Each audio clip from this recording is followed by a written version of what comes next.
نظر الاسلام سے گزارش ہے کہ تشریف لائیں۔ السلام علیکم ورحمۃ اللہ وبرکاتہ۔ الحمد للہ رب العالمین والعاقبۃ للمتقین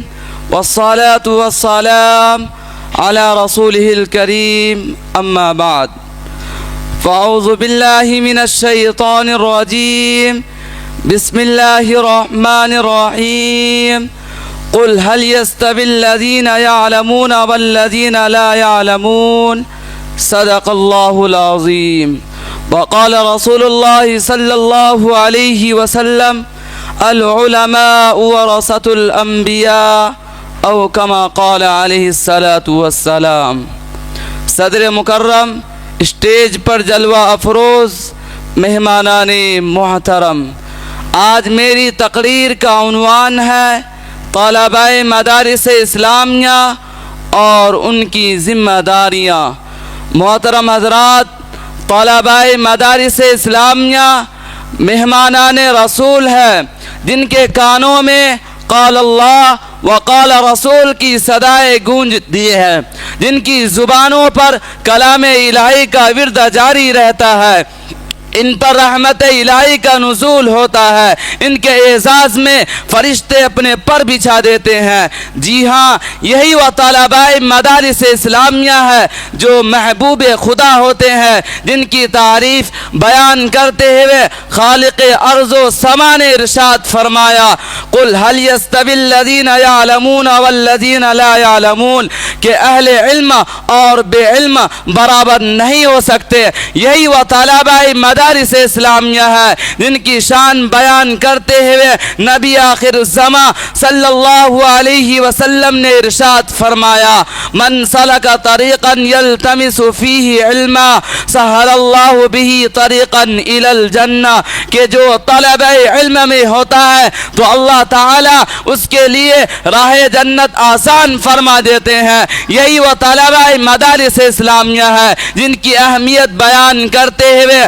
شہنشاہ دو جہاں صلی اللہ علیہ وسلم نے اعلان فرمایا من کان فی طلب العلم کانت الجنت فی طلبہ، کہ جو علم کی طلب میں ہوتا ہے تو جنت اس کی طلب میں رہتی ہے۔ یہی وہ طلباء مدارس اسلامیہ ہے جن کے لیے مچھلیاں پانی میں، پرندے اپنے گھونسلوں میں اور سارے شجر و حجر دعائے مغفرت کرتے ہیں۔ یہی وہ طلباء مدارس اسلامیہ ہے جن کے سونے کو عابدوں کی عبادت پر فضیلت حاصل ہے۔ یہی وہ طلباء مدارس اسلامیہ ہے جن کا چلنا عبادت ہے، ان کا جاگنا عبادت ہے، ان کی علمی گفتگو عبادت ہے، ان کی نیند عبادت ہے، ان کا رہن سہن عبادت ہے، ان کا دینی مسئلہ پر بحث کرنا عبادت ہے، ان کے سارے حرکات و سکانات عبادت ہے۔ غرض ہے کہ ان کی ساری زندگی عبادت ہی عبادت ہے۔ جی ہاں، یہی وہ طلباء مدارس اسلامیہ ہے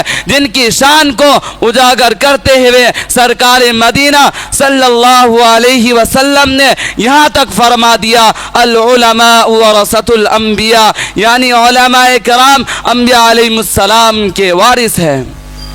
اے طلباء مدارس اسلامیہ، جب آپ کی اتنی فضیلت ہے تو آپ کی ذمہ داری بھی بہت بڑی ہے، لہٰذا آپ کی ذمہ داری ہے کہ آپ کے اندر راسخ ایمان ہو، صبر و شکر ہو، تقوی و پرہیزگاری آپ کا شیوا ہو، آپ سباقون الی الخیرات اور سنت رسول صلی اللہ علیہ وسلم کے حریص ہو، آپ عدل و انصاف کے پیکر ہو، حق گوئی و بے باکی میں بے نظیر ہو، آپ کے اندر کردار کی بلندی، اخلاق کی صفائی ہو، آپ کے اندر اعمال صالحہ کا جذبہ، اخلاص و للہیت اور فکر آخرت ہو، آپ کے اندر خوف خدا اور عشق مصطفیٰ ہو، آپ کے قلوب کتاب اللہ اور سنت رسول اللہ صلی اللہ علیہ وسلم سے منور ہو، آپ کے اندر علم و فضل کے ساتھ ساتھ حلم و بردباری اور وفا شعاری ہو، آپ حوصلوں کے پہاڑ ہو، ہم ہمدرد قوم و ملت ہو،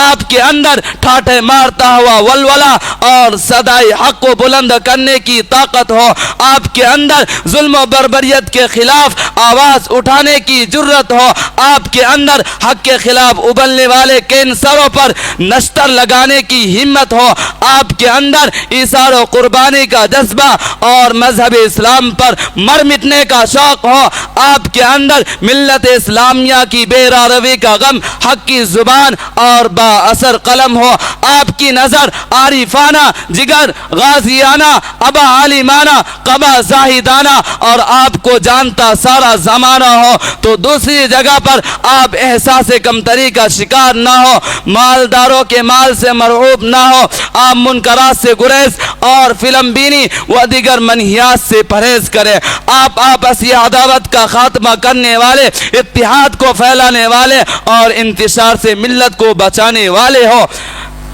اے وارثان علم نبوت، آپ رہبر دین و شریعت ہے، ماہر علم و فن ہے، پاسبان علوم نبوت ہے، آپ ہی تو لوگوں کے زخموں پر مرہم رکھنے والے ہیں اور آپ ہی قوم و ملت کو دوائے دل دینے والے ہیں۔ پوری ملت نے آپ پر اعتماد کیا ہے تو آپ کی ذمہ داری ہے کہ آپ ان کی توقع کے مطابق ان کی رہنمائی کریں۔ آج باطل طاقت ہے نئی نئی شکل اختیار کر کے ملت اسلامیہ پر حملہ آور ہے اور وہ لوگ اپنے عقائد باطلہ و خیالات فاسدہ کے ذریعے بھولے بھالے مسلمانوں پر اپنا سکہ جما کر ان کو گمراہی ولا دین کی طرف دھکیل رہے ہیں، ان کے عقائد کو مجروح، ان کے جلال ایمانی کو سرد اور ان کی حمیت ملی و غیرت اسلامی کو ختم کرنے کی کوشش کر رہے ہیں۔ تو ایسے پرآشوب دور میں اور ہر طرف باطل طاقتوں کے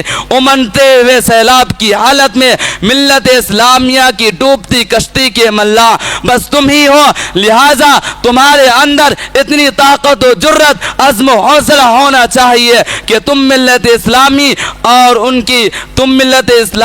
اور ان کا دینی مسلک کو درست کر سکو۔ اے وارثان علم نبوت، آپ رہبر اے مسلم دشمنوں، اگر تمہاری ساری طاقتیں مل کر مسلمانوں کا کچھ بگاڑنا چاہے تو مسلمانوں کا ایک بال بھی بیکار نہیں کر سکتے، اس لیے کہ مسلمانوں کے پاس ایک ایسا ہتھیار ہے، اس کے آگے سارے ہتھیار زیر ہے۔ مسلمان ہاتھ اٹھائے گا تو پوری دنیا کی کایا پلٹ دے گا۔ تمہاری پروازیں صرف اور صرف کرسیوں اور فرش تک ہی محدود ہے، مگر جان لو مسلمان کی فریاد کی پرواز عرش تک ہے، لہذا تمہارا خیال باطن اور غلط ہے، اپنے خیال کو درست کرو اور مسلم دشمنی سے باز آ جاؤ۔ اور اے مسلمانوں، میں تمہیں بھی کہنا چاہتا ہوں، تم اللہ پر کامل توکل رکھو، غیر اللہ سے ہونے کا خیال دل سے نکال کر ایک اکیلے اللہ کی محبت اور اسی سے ہونے کا یقین